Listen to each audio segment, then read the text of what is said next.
Ni minggu ketiga. Minggu ketiga kita akan masuk chapter yang kedua.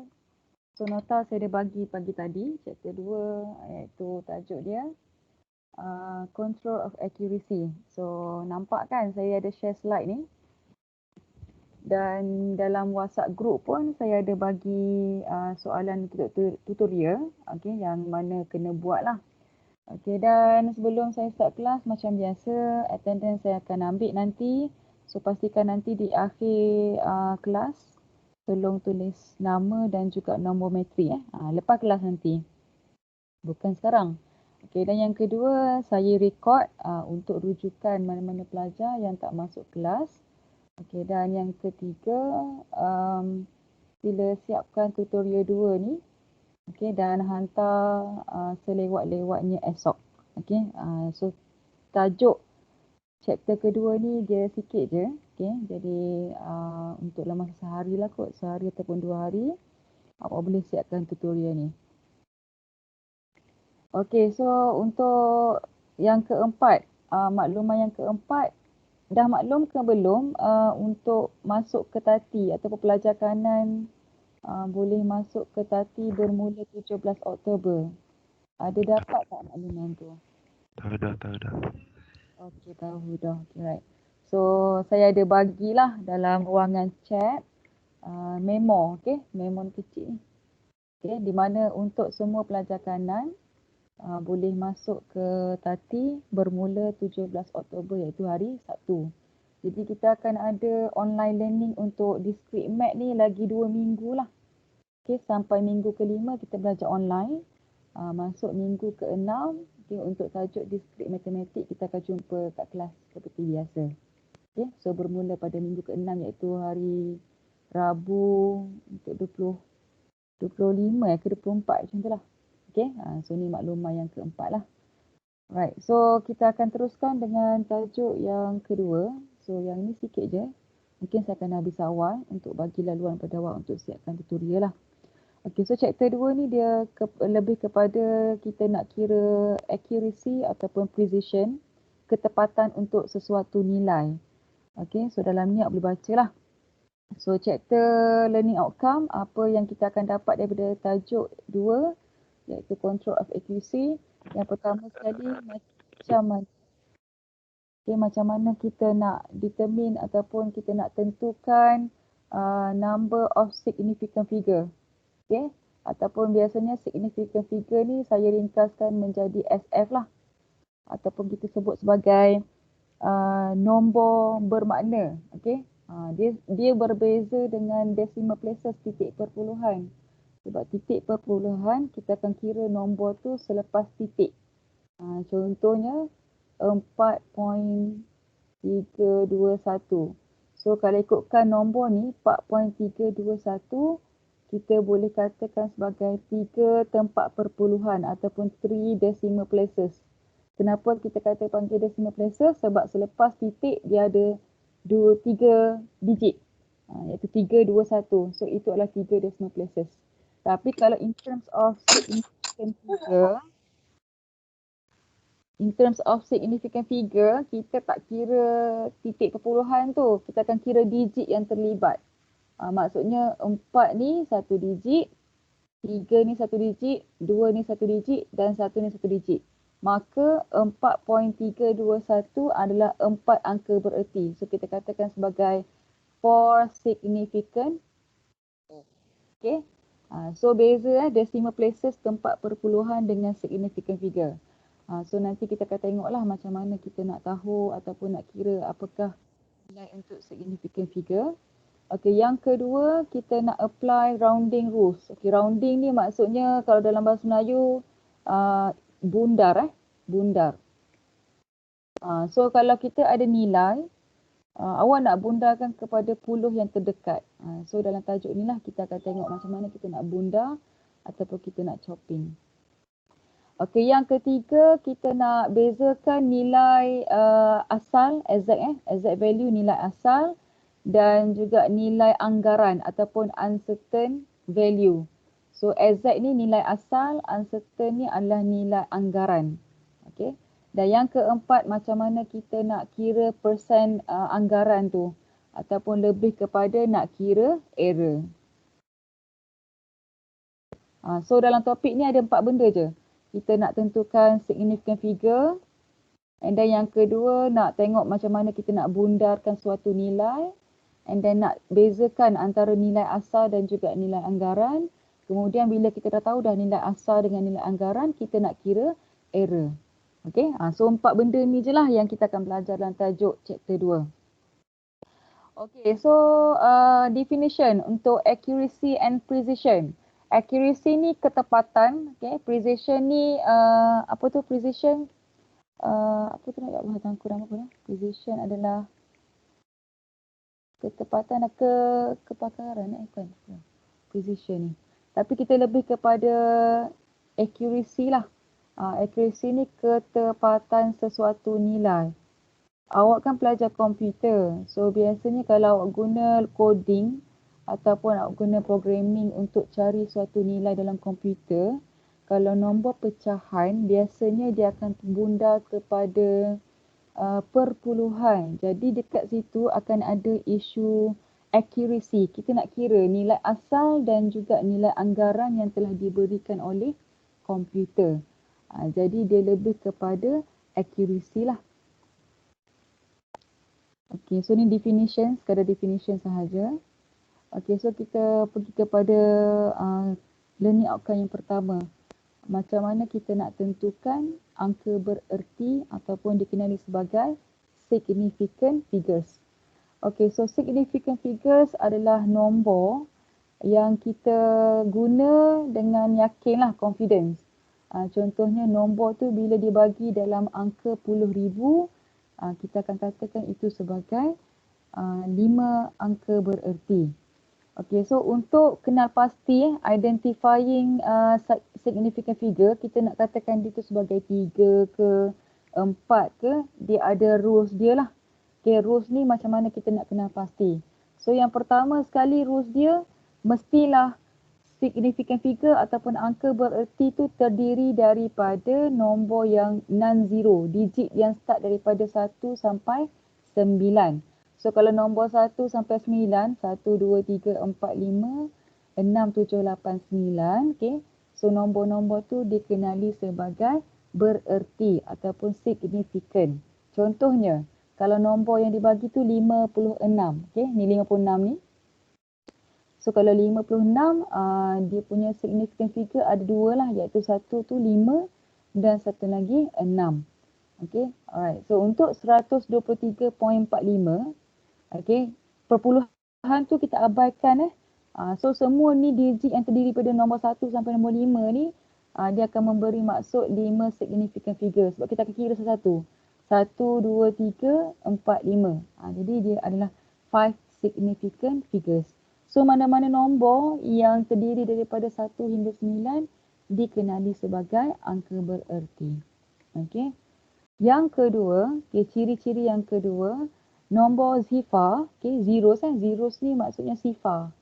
Sifar ni dia adalah dikira sebagai bererti sekiranya dia wujud di antara between two non-zero, di apit. Maksudnya kosong tu ataupun sifar tu berada di tengah-tengah antara non-zero punya nombor.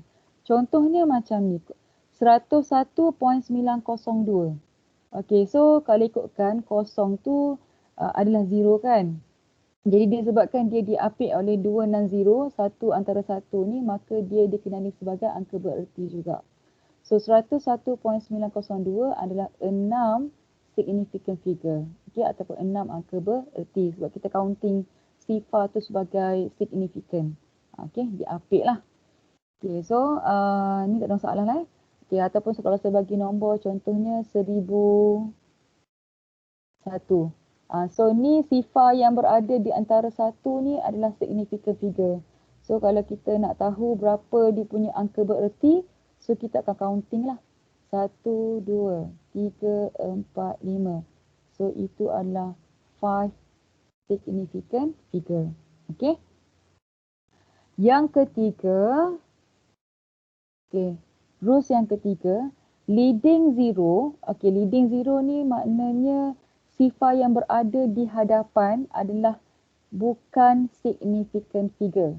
Okay, maknanya kalau kosong tu ataupun sifar tu berada di depan, dia tak dikira sebagai significant. Contoh, 0.00045. Ni nampak tak ni? Okey, sebelum nombor 4, kita ada 1, 2, 3, 4, 5. Ada 5 sifar. Jadi leading sifar ataupun leading zero di hadapan tu tidak dikira sebagai angka bererti. Jadi 0.0000045 dia hanya mempunyai 2 sahaja significant figure, iaitu nombor 4 dengan nombor 5 sahaja. Okey, so sifar kat depan tu tidak bererti langsung. Walaupun kalau kita baca 0.00045 ni adalah 6 titik perpuluhan, tapi kalau dari segi significant figure, dia hanya kira nombor 4 dengan 5 sahaja. Yang nombor kosong dekat depan ni tidak dikira sebagai significant ataupun tidak dikira sebagai bererti. Okey. Right, yang keempat, trailing zero. Trailing zero ni maksudnya berekor. Berekor. Maknanya kalau sifar tu, dia berada di belakang. Kalau belakang, dia akan kira sebagai significant figure. Kalau leading, dia bukan significant figure. Okay? So contohnya nombor macam ni, 45,300. So nombor ni adalah significant figure yang kita boleh katakan sebagai sama ada 3, 4 ataupun 5. Okay, depends kepada zero tu sama ada kita nak kira ataupun tidak. Jadi benda ni dia akan dapat 3 jawapan lah. Maksudnya 45,300 ni boleh kata sebagai 3 significant, 4 significant ataupun 5 significant. Sebab kalau 5 ni kita kira kosong dekat belakang tu adalah significant. Tak nak kira dia akan jadi 3 sahaja. Okay. So tu trailing zeros. Okay. Untuk elakkan nombor 45,300 ni, untuk elakkan confusion ataupun nak elakkan kekeliruan, nak jadikan dia sebagai 3 sahaja. So kita akan tukar dia menjadi scientific notation. So dekat sini dia kata, confusion can be avoided by using scientific notation. So nombor 45,300 tadi, kita boleh elak jawapan yang keliru, maknanya 3 ke 4 ke 5 significant figure dengan tukarkan menjadi scientific notation. Scientific notation ni maksudnya nombor yang ada 10 kuasa n. Maknanya awak tukar je lah.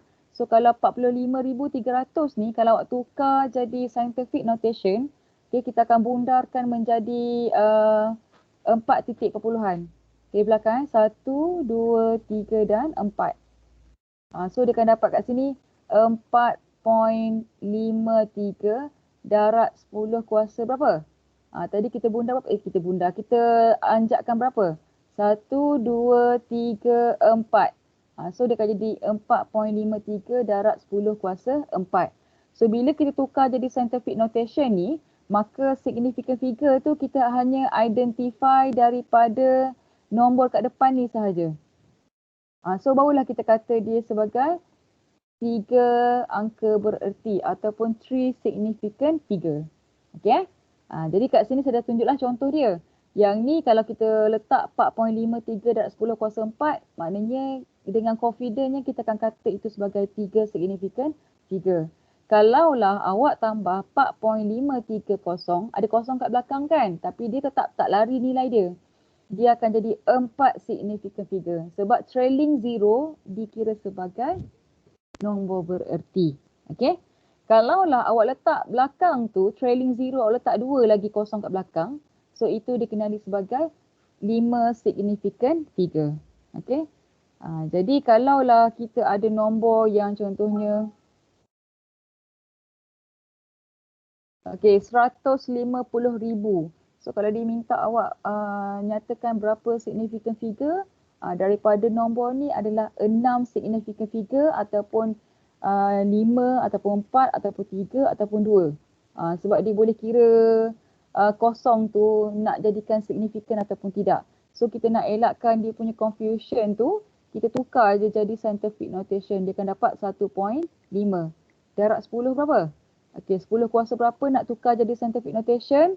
Okey, letak belakang titik puluhan ni kita akan nanjak. 1, 2, 3, 4, 5. So 10 kuasa apa? 10 kuasa 5. Maka dekat sini dia boleh katalah sebagai two significant figure dengan confidence-nya. So dia kena tukar lah jadi scientific notation. Okay. So significant figure ni kalau dalam coding ke dalam programming, biasanya kalau awak letak macam ni, percent %F. Percent %F ni maknanya awak nak letakkan significant figure tu berapa titik perpuluhan ataupun berapa angka bererti. Contoh kalau dalam coding, kalau awak letak persen 5F. Maknanya awak nak jadikan nombor dalam programming awak tu nanti nak keluar dia punya input dia tu 5 angka bererti. So jawapan dia tu akan synchronize je, 5 je jawapan dia. Okay. So benda ni lah awak kena control ni, nak letakkan dia sebagai 5 ke 3 ke dalam coding biasanya lah. Okay, so ni contoh significant figure. Kita nak identify berapa significant figure yang terlibat. So kat sini kita ada 5 example lah. Take the number of significant figure berdasarkan the following measurement. So yang pertama 0.0009. Ada berapa significant figure dia? 1 sahaja. Kenapa? Sebab kita akan kira yang belakang ni je. Okay. So one significant figure sebab leading zero are not significant. Maknanya kosong-kosong kat depan tu tak dikira. Jadi kat belakang je. Okay. Alright, B. 15,450.0. Okay. So di belakang ni point kosong ni dia tetap dikira sebagai significant figure. So dia akan dapat 6. 1, 2, 3, 4, 5, 6. So jawapan dia adalah 6 significant figure sebab trailing zero are counted to be significant. Okay. Ataupun dikira sebagai bererti. Okay, soalan C. C ni 6 darab 10 kuasa 3. So ini adalah scientific notation. So kalau scientific notation, dia terus kita ambil yang kat depan tu sahaja. So dia adalah satu significant figure. Sebab kita akan kira 6 ni sebagai angka bererti. 10 kuasa 3 tu kita abaikan sahaja. Okay. Alright, soalan D, 87.990. So trailing zero dekat belakang dikira. Jadi kita akan dapat 1, 2, 3, 4, 5. So dia adalah 5 significant figure. Untuk E, 30.42. So sifar dekat tengah ni dikira sebagai between non-zero. So dikira sebagai angka bererti. So 4 significant figure. Okay. 1, 2, 3, 4. Zero located between non-zero digit is significant. Okay.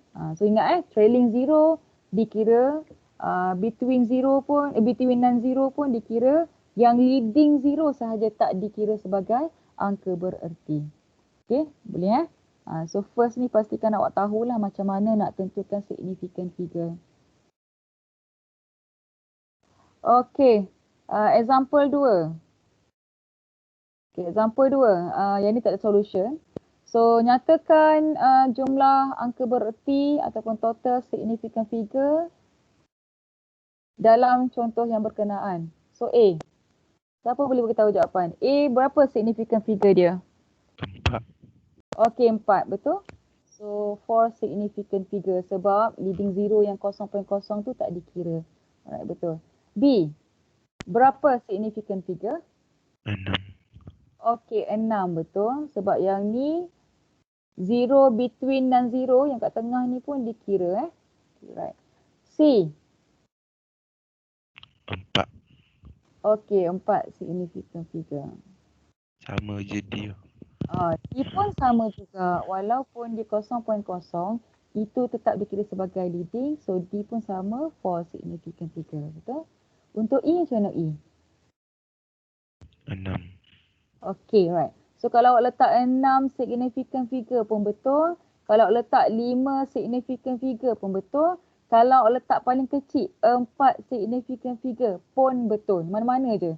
Sebab benda ni dia tak tukar jadi scientific notation. So 3 jawapan acceptable. Faham sebab trailing zero dia boleh kira juga sebagai angka bererti. Tak nak kira pun tak apa. So dia akan jadi 4. Kalau kira jadi 6 ataupun 5. Okay, betul? Untuk F, so F ni yang depan ni tak dikira, maka belakang je kira 845. So adalah 3 significant figure. Untuk G, 3. G adalah 3. So 3 significant figure sebab dia dalam scientific notation kan. Okey, soalan H 8.4500. So kalau macam ni kita memang ambil yang depan ni terus. So H ni memang kita akan tulis sebagai 5 significant figure sebab dia memang dah tulis dalam scientific notation. Jadi kena kira betul-betul kosong ni sebagai angka bererti. Berbeza dengan soalan E. Soalan E bukan scientific notation. Jadi dia boleh 3 pilihan jawapan. 6 boleh, 5 boleh, 4 boleh. Kalau untuk E lah. Tapi kalau untuk H, memang kita akan ambil scientific notation kat depan ni memang 8.4500 adalah 5 significant figure. Okay, sebab dia dah cantik dah dalam scientific notation. Dan soalan terakhir untuk I, so 0.85 adalah 2 significant figure. Okay, so clear macam mana nak kira significant figure ni, dia ada 3 je rule dia. Depan saja yang tak dikira sebagai significant, kalau zero lah. Okay, so settle untuk yang tu. Okay, untuk yang practice 1 ni, dia minta express okay, tukarkan nombor berkenaan dalam bentuk scientific notation. So just tukar sahaja dengan betulkan dia punya significant figure lah. Okay, so kita akan tulis yang ni 711.0. Kalau ikutkan ni adalah 4 ataupun 3 tau. Jadi dia ada confuse. Nak kata 3 pun betul, nak kata 4 pun betul. Jadi bila kita nak tetapkan satu je dia punya significant figure, tukarkan jadi scientific notation. Maka untuk A ni dia akan jadi 7.11 darab dengan 10 kuasa berapa? 1, 2. So 10 kuasa 2. Terus kita akan kata dia sebagai 3 significant figure with confidence. Okay, sebab kita dah tukar jadi scientific notation. 0.239. Okay, so kita letakkan dia sebagai scientific notation. So bila scientific notation, pastikan dia ada satu nombor angka bererti kat depan tu. So dia akan dapat 2.39 darab 10 kuasa berapa? Kalau bundakan ke belakang jadi kuasa -1. yes, -1. Okey, mana-mana yang nak tanya, kenapa nak kena sampai nombor 2 saja, tak nombor 3? Sebab scientific notation, dia mesti dalam tempat perpuluhan satu nombor, okey, titik dan apa-apa nombor lah. Paling kurang dia kena ada satu nombor kat depan. That's why kalau 0.239, kita akan bundakan satu tempat perpuluhan untuk dapatkan 2.39. Okey, C ni 907, 90,743. So kalau tukar jadi scientific notation dapat 9.0743 darab dengan 10 kuasa 4. Sebab kita tarikkan ke belakang, ke depan. 1, 2, 3, 4. So 10 kuasa 4. Untuk D 1, 2. So dia akan jadi 1.342 darab 10 kuasa 2. Okay, so ini scientific notation lah. Untuk E, okay, E ni perpuluhan ni kena bunda ke belakang sampai 5. 1, 2. So kalau dia bunda ke belakang, nilai kuasa akan jadi negatif. So dia akan dapat 5.499 darab dengan 10 kuasa negatif 2. Untuk F, okay, untuk F ni kita akan bunda. Kita alihkan titik perpuluhan ni sampai 1. 1, 2, 3, 4. So dia akan jadi 1 darab 10 kuasa 4. Okay, dan yang terakhir, G.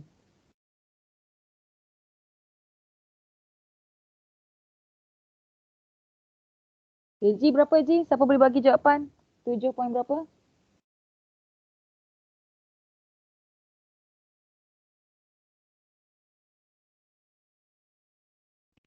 .38592 kali dengan 10 kuasa -7. Okey, betul. Right, so betul bunda lah 1, 2, 3, 4, 5, 6, 7.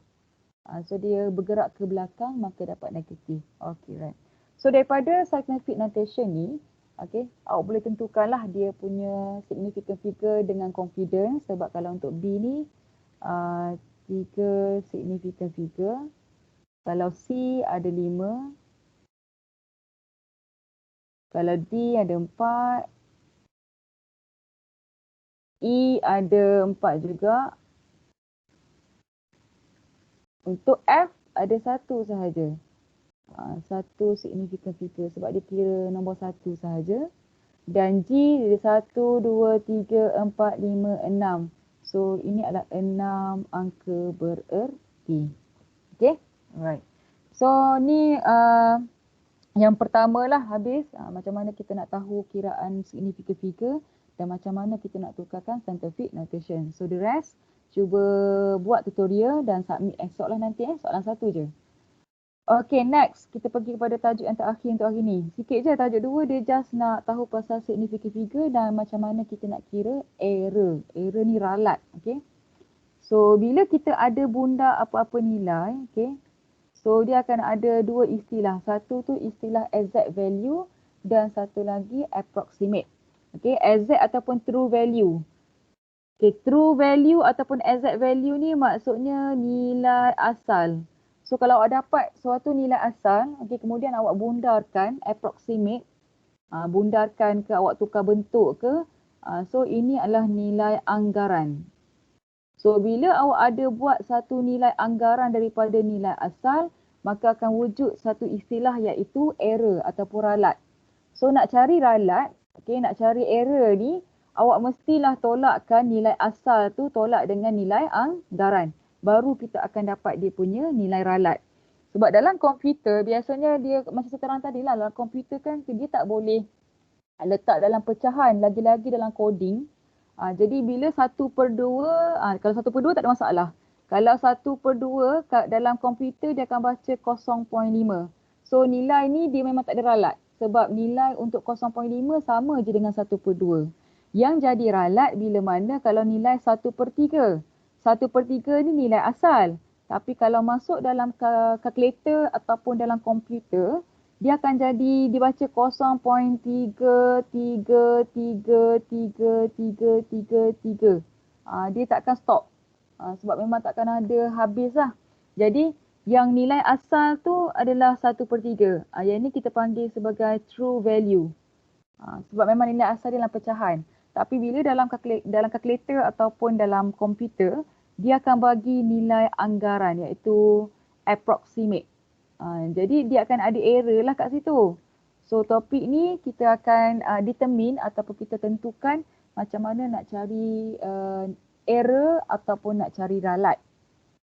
So error dia punya formula senang je. Nilai asal tolak dengan nilai anggaran. Ambil nilai asal tu tolak je nilai anggaran. Okay? Cuma error ni ada 2 jenis.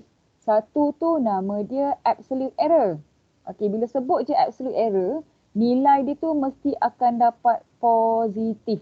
Dok kira lah kalau awak tolak nilai asal, tolak nilai anggaran tu dapat negatif ke, dia akan jadi positif. Sekiranya kalau awak guna istilah absolute error. Okay, sebab itulah dekat sini, formula awak ni kau nampak ni, dia ada palang kat sini. So palang ni sebenarnya adalah simbol untuk absolute value. Kalau awak tolak nilai tu dapat negatif, dia terus convert jadi positif. Okay, so absolute error. Kalau relative error, okay, relative error dia punya formula awak hanya perlu bahagikan nilai yang absolute error tadi tu dengan nilai asal. Jadi nilai asal true value tolak dengan nilai approximate, lepas tu dia kena bahagi dengan true value. So dia akan dapat nama error tu adalah relative error. Okay. Biasanya relative error ni sangat penting kalau dalam komputer ke programming ke apa, kita nak tengok percentage dia. Banyak tak beza? Kalau awak bunda, berapa dia punya percent of error yang akan dapat. Okay. Jadi untuk topik ni, kita akan tengok macam mana nak kira je absolute error dan juga nak dapatkan relative error. Okay, so ni example 3. Example 3 ni dia lebih kepada masalah yang berkenaan nak ambil suhu. Okay, so suppose ukuran suhu adalah 146.2. Maknanya yang ni nilai anggaran. Awak ukur and then dapat suhu tu 146.2. Tapi nilai suhu yang sebenar, okay, true value, true temperature adalah 145.9. Jadi kat sini kita akan tahu nilai asal dia true, dia punya temperature suhu yang asal memang 145.9. Tapi bila awak ambil termometer ke ataupun apa-apa sukat suhu, dia akan dapat anggaran dia TA adalah 146.2. So nampak tak ada beza kat sini? Okay, so bila beza ada, maksudnya ralat tu akan ada. So kita akan kira 3 jenis. So yang pertama nak kira error sahaja. Yang kedua kita nak kira absolute error. Dan yang ketiga kita nak kira relative error. So untuk yang pertama, kalau nak kira error, senang je. Error tu maksudnya nilai asal tolak direct je dengan nilai anggaran yang awak ambil daripada suhu tu. So dia akan jadi 145.9 tolak dengan 146.2. So error dia akan dapat negatif 0.3. Error tak apa. Error negatif ke positif memang kita akan tulis je nilai dia. Positif ke negatif ke sama Okey, error biasanya dia boleh tulis sebagai simbol ni. Okey. So simbol macam huruf E tapi macam terbalik. So ini adalah simbol untuk error. So boleh ringkaskan jadi bentuk ni lah. Ataupun kita panggil sebagai epsilon. Okey. Alright, yang kedua sekiranya kalau kita nak kira absolute error. So absolute error kena letak palang. Okay, so kat sinilah. Jadi dia tetap dapat negatif 0.3. Cuma bila kita hilangkan palang ni, dia akan dapat positif. Okay, so jawapan untuk absolute error adalah 0.3. Kalau error negatif 0.3. Okay. And then untuk yang ketiga, macam mana nak kira relative error? So relative error dia tambah je. Awak kena bahagikan dengan nilai asal. So nilai asal tolak dengan nilai approximate. Maknanya 145 tadi tolak dengan 146.2. Dia akan dapat 0.3. Dan dia akan bahagi dengan 145.9 iaitu nilai asal dia. Okay, so dia akan dapatlah 0.002056. Titik perpuluhan kat belakang ni maksudnya dia tak akan berhenti. Kalau guna kalkulator pun dia akan dapat perpuluhan, dia akan dapat 0.3 bahagi 145.9. Dia akan dapat je 0.002056.202 dan seterusnya. Okay, so kita akan tulislah nombor untuk ralat tu. Okay, so clear macam mana nak kira absolute error dan juga relative error. Okay, so kita pergi kepada yang ni contoh yang melibatkan kiraan daripada measurement lah. Kita ambil daripada alat ke dan sebagainya lah. Okay, so sekarang kita pergi kepada computer arithmetic. So dalam komputer yang macam saya terangkan tadi lah, dalam coding ke awak masuk kan. Nak tukar base macam chapter 1 kan kita ada belajar asas 5, asas 2.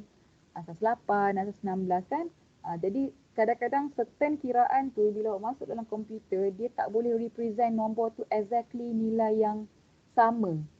Contohnya dalam base 2, kalau 1/10, okay, dalam masuk komputer dia akan keluar nilai perpuluhan yang berulang iaitu 0.1100 sebanyak 4 kali. Jadi dia tak boleh nak simpan data tu exactly asas 2. Jadi dekat situlah kita perlu round off ataupun kita perlu tetapkan kaedah bundar. Okay. Macam example tadi yang relative error masa kita kira yang ni tadi ni. Yang ni tak bundar tau. Jadi kita ambil exactly daripada kalkulator. Kalau nak bundar, kena tengok nombor berapa nak bundar. Kalau nak kerat sampai 205, so kita akan bundar lah. Sebab itulah dia akan ada error kat situ. Okay, so example untuk kita bundar, contohnya nombor ni 4.3256 ni nombor asal tau. Lepas tu dia minta rounded. Rounded ni bundar kepada 3 significant figure. So ingat tak macam mana nak kira 3 significant figure? So nak kira 3 significant figure, awak kena kira 3 digit daripada depan. So kalau 4.3256, okay, nak bundar kepada 3 significant figure, awak start dari depan. 1, 2, 3. Okay, so tu 3 digit. So kita kena kerat kat sini. Jadi bila kita kerat kat sini, maknanya kena bundarkan. Okay, so kalau nak bundar, tengok pada belakang. Kalau nombor belakang tu lebih daripada 5, maka nombor sebelum yang digit terakhir awak nak bundar tu, dia kena tambah dengan 1. Maka dapatlah hasil bundar dia adalah 4.33. Sebab kita bundar kepada 3 sekarang ni. Kalau awak bundar kepada 4, awak kena kerat sampai 4 lah. Okay. Jadi 4.325 bila 3256 bila dibundarkan kepada 3 angka bererti, dia akan dapat 4.33 dan menyebabkan ralat kat situ ataupun error. So bila kita nak kira absolute error dia, awak tolak je lah. Ini adalah nilai asal. Okay. Dan bila awak rounding tadi, round off error, rounding tadi, so ini adalah nilai anggaran, approximate. Walaupun awak sekadar bundarkan saja, terus dia akan jadi nilai anggaran. So bila awak nak tolak, tolak je lah 4.3256 tolak dengan 4.33, maka dia akan dapat 0.0044. So inilah yang kita katakan sebagai ralat ataupun nilai error. Okay. Right. So itu contoh macam mana kita nak kira ralat daripada hasil bundar ataupun dikenali sebagai round off error. Okey, so dekat sini saya ada bagi juga contoh komputer aritmetik kalau masuk dalam coding. Contohnya variable, kalau awak declare dalam programming awak, X tu adalah 1/3. Tapi dalam komputer ataupun kalkulator, dia tak akan baca 1/3, dia akan baca 0.3333 darab 10 kosong. Okey, ini memang normal. Dia akan kira nilai ni lah. Kalau Y, nilai U, nilai V. So ada berapa nilai kat sini? Ada 5 kan? Okay, jadi dalam komputer, dia akan guna kaedah chopping. Chopping ni maksudnya dia tak bundar. Dia akan ambil nilai yang last kali. Kalau awak chopping kepada 5 digit, 5 angka bererti, dia akan kerat sampai 5 sahaja. So contohnya ke 1/3. So dia akan kerat 5 angka bererti 0.33333. Okay. Kalau 5/7, okay, dan nombor 2 ni, awak masuk dalam kalkulator ataupun dalam komputer 5/7 kan. So kalau awak ada kalkulator sekarang, awak tekan je lah. 5/7 nilai dia adalah 0.71428 5714. Ini nombor daripada kalkulator.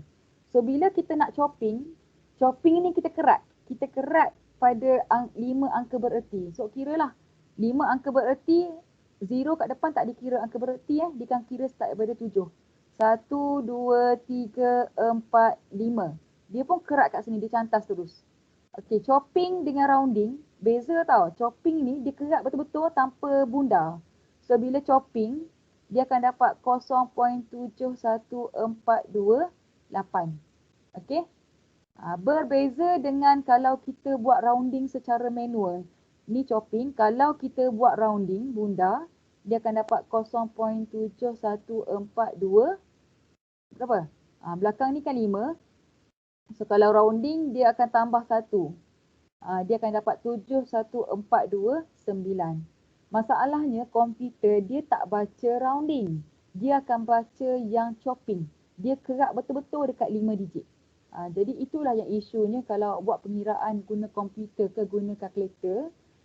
Kalau kita tak kira manual, dia akan kira sebagai chopping. Bila chopping, dia akan ada ralat. Okay, contoh, kita buat operation yang melibatkan hasil tambah, X tambah Y. Maknanya nilai X ni tambahkan dengan nilai Y. So 1/3 ni dia akan tambah dengan 5/7. Okay, actual value kalau tekan kalkulator, 1/3 tambah 5/7 dia akan dapat 22/21. Tapi computer result dia akan dapat 0.10476. Okay, di mana absolute error situ dia akan dapat 0.9. So inilah ralat yang agak besar sebenarnya. Kalau kita bundarkan kepada 5. Sebab tu lah kalau dalam kalkulator ataupun dalam komputer, kita ambil nilai asal je. Ataupun 22/21 tu. Okay.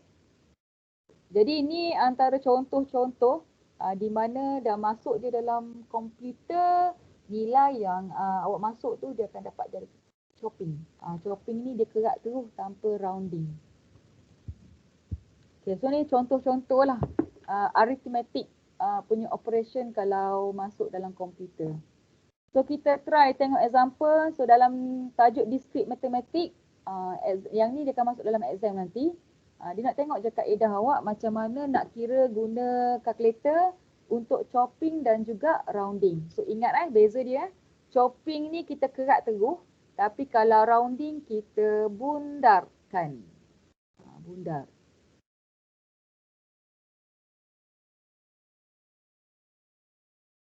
Okay, so ada satu arithmetic. Soalan dia adalah 1/6 tolak 3/100. Simple je soalan dia. And then dia minta kita perform computation exactly. So kalau exactly ni maksudnya nilai yang betul-betul lah. So kena letak dalam pecahan juga. So kalau kira 1/6, okay, kalau ada calculator kat tangan awak sekarang ni, kira lah 1/6 tolak dengan 3/100. So dia akan dapat 41/300. Letak je dalam pecahan. So ini adalah nilai exact ataupun kita katakan sebagai true value lah. Nilai yang betul-betul asal.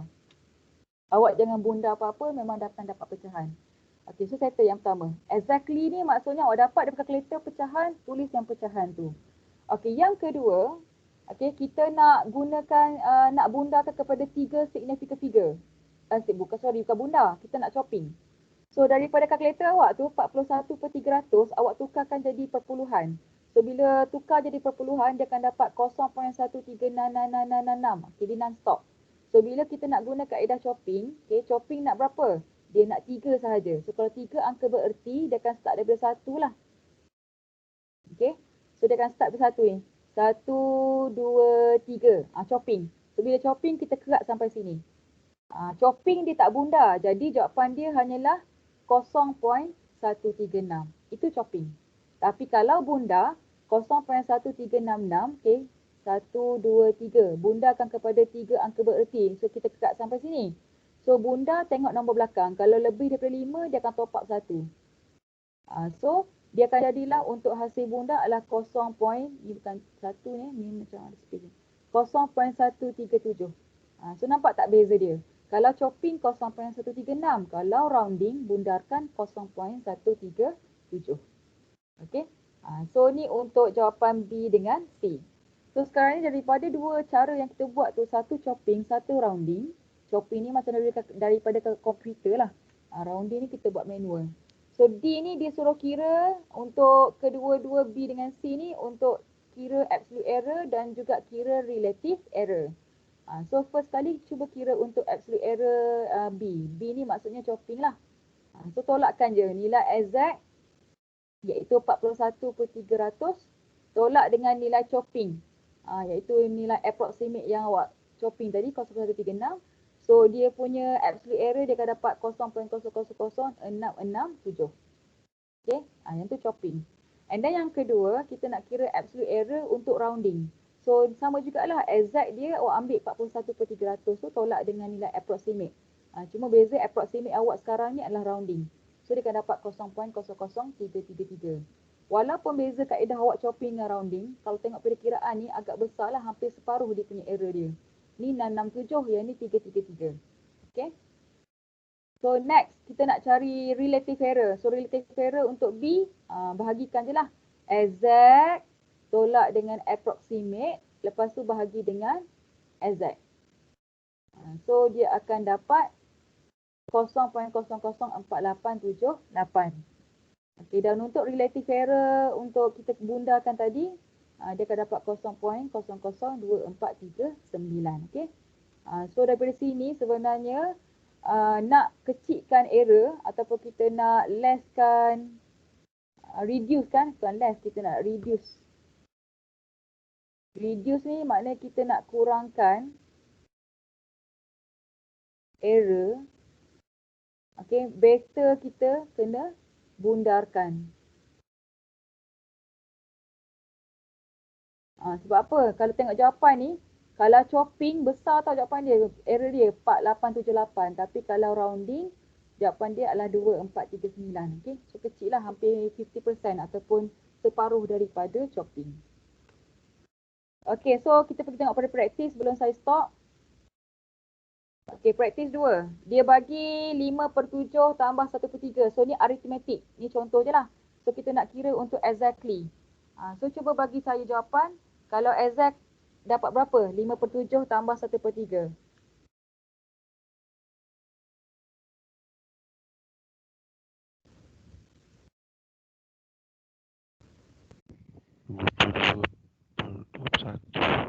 Okey, betul.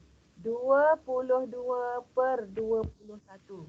Okay, so betul. Ini adalah nilai exact sebab awak tak bundar, awak tak tukar jadi nombor perpuluhan, awak hanya kekalkan dalam pecahan.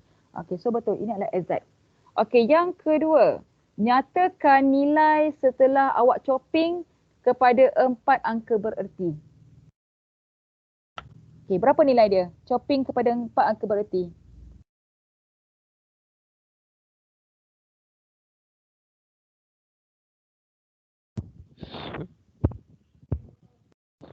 kosong. 1 point. Satu saja. Satu saja kenapa? Tak boleh satu. Satu. Dia Ya. 1.047. 1.047. Okey, betul. Sebab yang ni adalah 4 angka bererti. Okey, betul. Terima kasih siapa yang bagi tu. Okey, so fahamlah tu. Okey, C sekarang ni, dia nak rounding kepada 4 angka bererti. So, berapa nilai dia? 1.048. Okey, betul. 1.048. Okey, so fahamlah ni. Jadi satu tu jawapan dia chopping, yang kedua adalah rounding. Okey, so dua-dua dia nak 4 significant figure. Nanti tutorial nanti awak tengoklah dia nak 4 ke, dia nak 3 ke, so awak boleh kira. Alright, so soalan D, dia nak kira absolute error dengan percent relative error. Okey, so sekarang ni absolute error. Okey, kita kira dulu absolute error. So kalau awak nak ringkaskan, absolute error yang pertama tu adalah untuk soalan B. So absolute error senang je lah. Awak ambil je simbol absolute value tu dan nilai asal exact dia. So 22/21 tolak dengan yang pertama dulu. 1.047. So dia akan dapat nilai error dia. Jangan letak dalam scientific notation Awak tekan ENG tu. So dia akan dapat 0.0000619. So ini adalah error ataupun ralat yang kita dapat daripada chopping.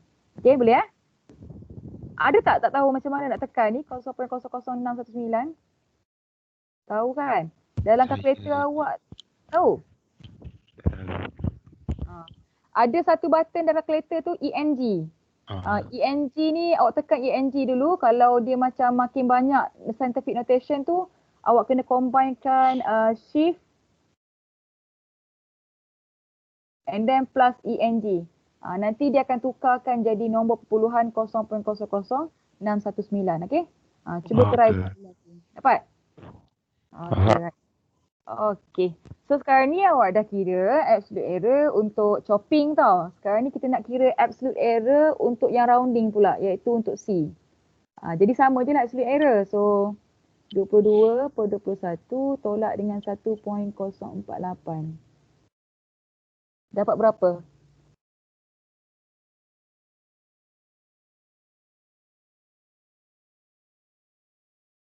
Negatif abaikan Dapat berapa? 0.00038. 1. Okay, so kita ambil belakang je lah, 3 angka bererti je. Okay. Alright, so ni adalah untuk error bagi rounding. Absolute error. Okay, next kita pergi kepada yang kedua. Tadi dia minta absolute error sahaja yang ni. And then dia nak yang kedua adalah percent relative error. Tadi kita kira relative error saja. Sekarang ni percent. So percent ni sebenarnya simple je lah. Dia kena darab jawapan belakang tu dengan 100%. Okay. Kalau tadi soalan yang saya bagi contoh tadi, dia nak relative error saja. So kalau relative error, awak tinggal jawapan dia dalam perpuluhan macam ni je. Tak ada persen. Tapi sekarang ni dia nak relative error, percent relative error, so kita akan darabkan lah.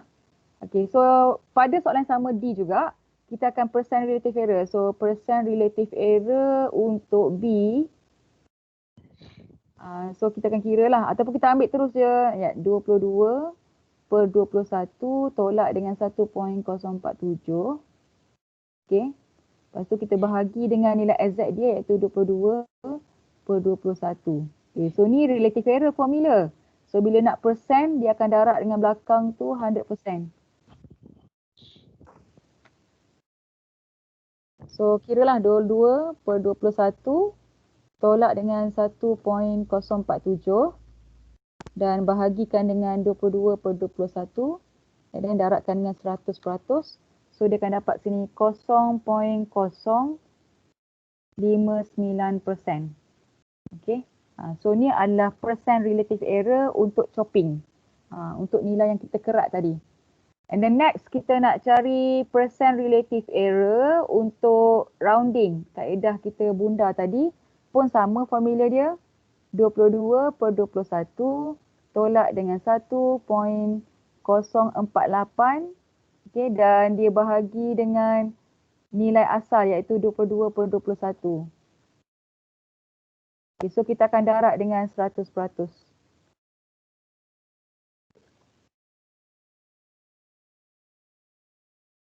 Okay, so dapat berapa?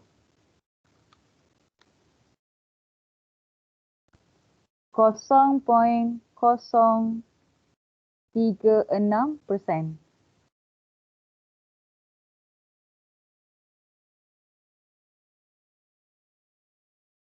Okay.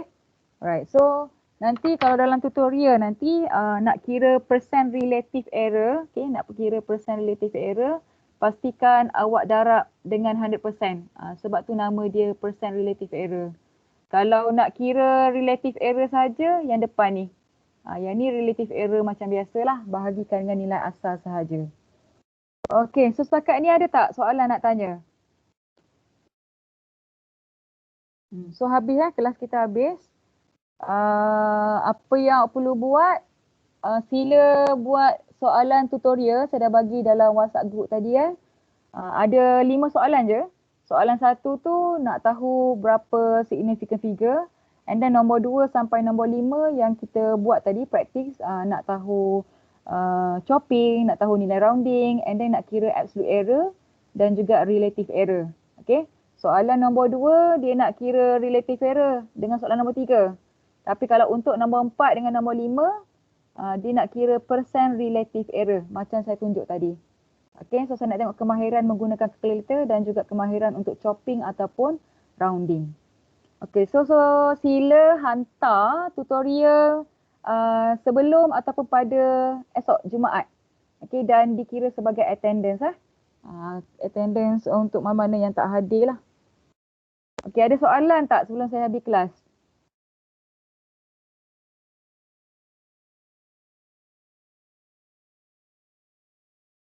Ada sebarang soalan?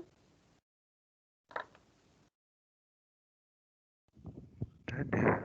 Tak ada? Okey, kalau tak ada, saya akan stop sampai sini.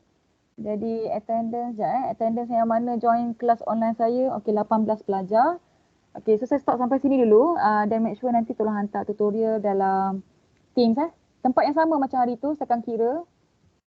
So pergi kat general, pergi dekat assignment. Ataupun dekat general ni, dah ada dah saya keluar kat sini.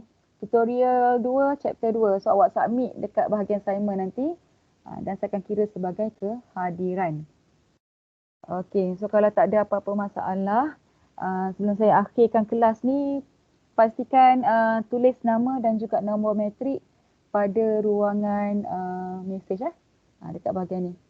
Dan lagi sekali saya nak ingatkan, okey, thank you Fatihi. Okey, dan sekali lagi saya nak ingatkan, insya-Allah dalam masa 2 minggu lagi kita akan buat online learning. And then minggu ke-6, week 6 week 6 kita akan masuk kelas offline. Mana jumpa Kak Tati lah. Kelas dekat PPA 1. Okey? Alright, so itu sahaja daripada saya. Kalau tak ada soalan, saya stop sampai sini. Dan insya-Allah kita akan jumpa next kelas. Nanti saya tanya dalam WhatsApp lah. Mungkin saya nak buat kelas ganti dalam minggu ni. Apa-apa kita bincang dalam WhatsApp nanti. Okay. Alright, so jumpa next class dan Assalamualaikum. Waalaikumsalam. Thank you, madam. Thank you, madam.